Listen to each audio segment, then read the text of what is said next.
जय माता दी। मैं सुनीता व्यंजलू जाने वाली आपके लिए लाल किताब माया प्रोग्राम लेके हाजिर हुई हूँ। लाल किताब माया में मैं छोटे छोटे उपाय और छोटी छोटी बातें आपसे करती रहती हूँ। आज 8वां नराता है और माँ गौरी का नराता है। माँ गौरी को आपने कैसे खुश करना है, उसकी क्या विधि है, क्या पूजा है, वो आपको मैं पूरा प्रॉपर विधि विधान से बताऊंगी, जिससे आपको बहुत फायदा होगा माँ गौरी की पूजा करने से। क्योंकि 8वें नराते अष्टमी होती है और अष्टमी के ऊपर आपने बहुत सारी चीज़ें करनी होती है। माँ गौरी को खुश करना होता है। माँ को खुश करने के लिए आप हर सोमवार को मंदिर के अंदर लड़कियां जाएं, खास करके जो अनमैरिड लड़कियां हैं वो जाएं, जाके दूध पानी और काले तिल डाल के भोले शंकर को जल दें और हो सके तो सोमवार का व्रत भी रखें, बहुत बढ़िया रहेगा। सोमवार का व्रत विधि विधान से वो किताब मार्केट से मिल जाती है, उसी के अंदर लिखा होता है पूरी विधि विधान से व्रत करनी चाहिए। 16 व्रत करो, 17वें को अध्यापन करो। ये तो व्रतों का हो गया माँ गौरी को खुश करने के लिए। माँ का एक दिन अपना भी होता है। वो कौन सा दिन है? ये नवरात्रों का। माँ गौरी को खुश करने के लिए गाय की सेवा बहुत जरूरी बताई गई है। माँ को खुश करने के लिए गाय की, काली गाय की जितनी लड़कियां सेवा करेंगी उतना खुशी मिलेगी और माँ खुश होगी तो आशीर्वाद भी देगी। काली गाय की सेवा करने पीछे लॉजिक रहा क्या है ये भी मैं आपको बता दूं ना, क्योंकि लॉजिक आपको पता होना हर चीज़ का बहुत ज़रूरी है। हम बिना लॉजिक के जो भी काम करते हैं बिना लॉजिक के करते हैं। और जितने भी 9 नराते होते हैं इनका हर नराते का अपना अपना एक विधान है और ये लॉजिक के साथ अगर आपने किया होगा, जिसने भी किया होगा, तो उसको अवश्य रिजल्ट मिलेगा। आप फ़ोन करके भी मुझे बता सकते हो भी आपको कैसा लगा और आपने उपाय किए तो आपको कैसे लगे। माँ गौरी को खुश करने के लिए काली गाय की सेवा करो। माँ गौरी को खुश करने के लिए हर सोमवार को एक ठूठी लेनी है, आपने नारियल वाली ठूठी लेनी है। उसके अंदर आपने क्या डालना है? फूल मखाने डालने हैं और उसके अंदर 1.25 रुपया, सवा नहीं है तो रुपया मिल जाएगा, वो डालना आपने।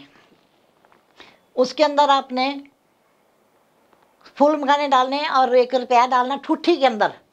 ये हर सोमवार माँ गौरी के आगे रखना बहुत ज़रूरी है और भोग भी लगाना बहुत ज़रूरी है।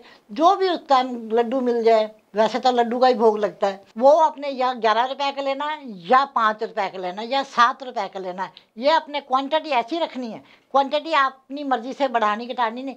या तो 11 रुपए का लो या 5 का या 7 रुपए का, ये लेके अपने माँ के आगे जरूर रखना है। ये तो रूटीन का उपाय हो गया।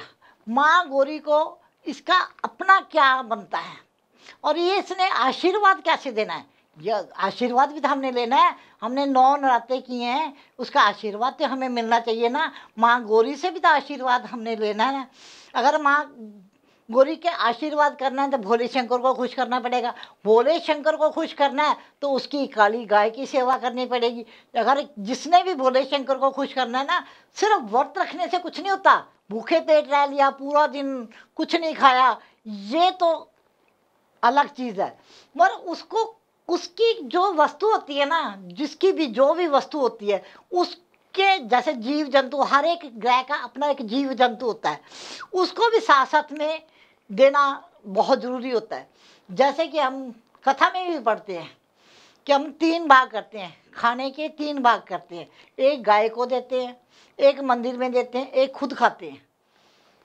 खाने के जब जो हमने सोमवार का व्रत रखते हैं ना, चूरमा बनता है। चूरमे के हम 3 भाग करते हैं, एक गाय को देते हैं, दूसरा हम खुद खाते हैं, तीसरा मंदिर के अंदर देते हैं।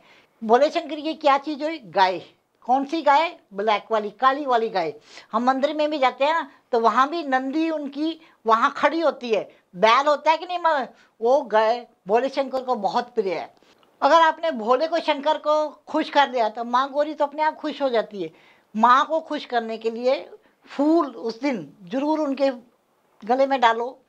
माँ को नारियल बड़ा पसंद है, हरा नारियल, पानी वाला नारियल, वो माँ को बड़ा पसंद है। और जिस दिन भी आपको नवरात्रा हो माँ गौरी का, तो आपने क्या करना है, एक नारियल लेना पानी वाला, सिर से 7 बार घुमा के आप इसको चलते पानी में डालो। बहुत सारी परेशानियां आपके खत्म हो जाएंगी। ये तो सिर्फ नवरात्रों का है, 7वें नराते आपने ऐसा करना है। जितना आप माँ को खुश करोगे, गाय की सेवा करोगे, भोला शंकर को खुश करोगे, तो गौरी अपने आप खुश हो जाएगी। माँ का एक और व्रत होता है, तीज का व्रत आता है। तीज का व्रत होता है ना, वो भी माँ गौरी का व्रत है। लड़कियां बहुत करती हैं और ये सुहागनें भी बहुत व्रत रखती हैं। यहाँ पंजाब के अंदर इसका कम रिवाज है, जबकि ये राजस्थान साइड में माँ गौरी को बहुत लोग मानते हैं, बहुत ज़्यादा पूजा जाता है माँ गौरी को। और वहाँ की लड़कियाँ हमेशा उनके घर बार कभी भी वो अपने घर बार से दुखी नहीं होती। उनके वहाँ राजस्थान के अंदर तलाक बहुत कम देखे गए हैं, और पंजाब के अंदर 100 में से 50 तो पक्का ही है कि तलाक के केस लगे होते हैं। 50 से 25% सुखी हैं लोग, 25% वो भी औरतें बहुत दुखी हैं। इसलिए आप अपना धर्म कर्म मत छोड़ो, क्योंकि हम लोग अपना धर्म कर्म छोड़ रहे हैं क्यों? हम ज़्यादा पढ़ लिख गए ना, हमें ज़्यादा अक्ल आ गई, हम ज़्यादा समझदार हो गए, और हम अपना धर्म कर्म छोड़ रहे हैं। सारा दिन मोबाइल के अंदर घुसे रहते हैं, सारा दिन इधर उधर की चुगलियाँ कर ली, क्योंकि और सारा दिन टीवी देख लिया, क्योंकि हमें धर्म कर्म करने का टाइम ही नहीं मिलता। और हमें धर्म कर्म करना बहुत ज़रूरी है। आजकल की बहुएं 10 बजे उठती हैं, पता है आपको? 11 बजे उठती हैं। धर्म कर्म टाइम होता है सुबह 9 बजे से, यानी कि सूरज निकलने से पहले पहले घर की औरतों को उठ जाना चाहिए। बल्कि मैं तो कहूँगी कि सारी परिवार को उठना चाहिए।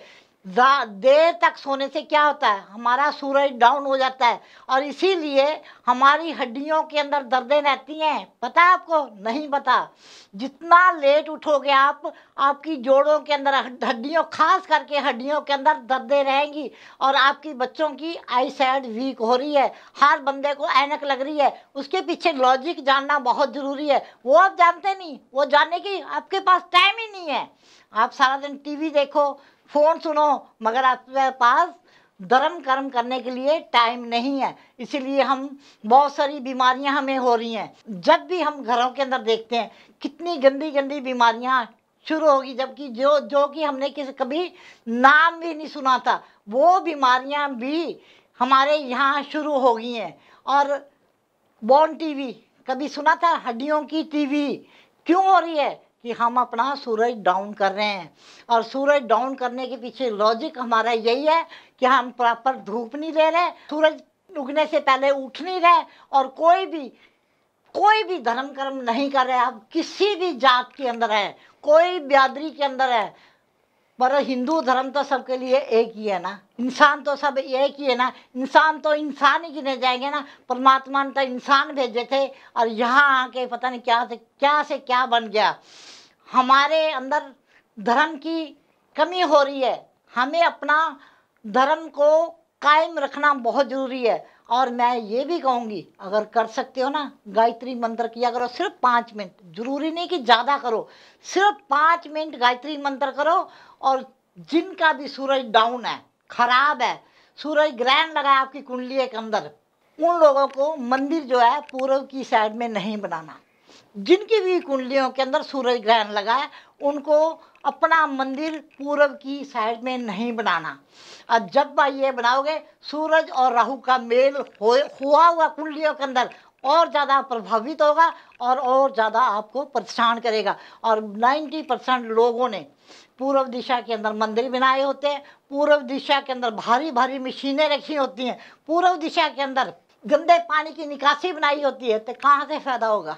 क्या करोगे आप पूजा करके? क्या करोगे व्रत करके? क्या करोगे आप? क्या फायदा होगा? मुझे तो बताओ ना। कोई फायदा नहीं होने वाला, सिवाय वहमों के, परेशानी के, बीमारी के। आपके घर में कुछ नहीं आने वाला। अगर आपने प्रॉपर कुछ नहीं किया तो कुछ नहीं मिलने वाला। जितना मर्जी आप दान पुण्य जो मर्जी करो, पाठ पूजा जप तप जो मर्जी करो, जितने मर्जी टीवी में ऐसे भाषण सुन के करते रहो, कुछ नहीं मिलने वाला। फाइनल है। अगर आप प्रॉपर नहीं करोगे, अपनी कुंडली के अंदर अगर ग्रहण योग बने हुए हैं, तो आप पहले ग्रहण का इलाज करो, फिर उसके बाद अपना अगली वाली सही तरीके से नवरात्रे करो और उनका पूरा फायदा लो। अगर आपने वाकई आप चाहते हो कि हमें नवरात्रों का पूरा फायदा मिले, जप तप मंत्र जाप का पूरा फायदा मिले, तो आप प्रॉपर मंत्र जाप करो और उसका फायदा लो। और करना पड़ेगा आपको, नहीं करोगे तो कोई फ़ायदा नहीं, कोई हल नहीं। आपको पूरी विधि विधान से करना पड़ेगा। कल इसी चैनल पे कुछ और देखना, यही नवरात्रों के ऊपर आपको कुछ और नया दिया जाएगा, कुछ और लेके आऊँगी। अब सुनीता बहन को आज्ञा दो। जय माता दी, सदा सदा सुखी रहो। जय माता दी।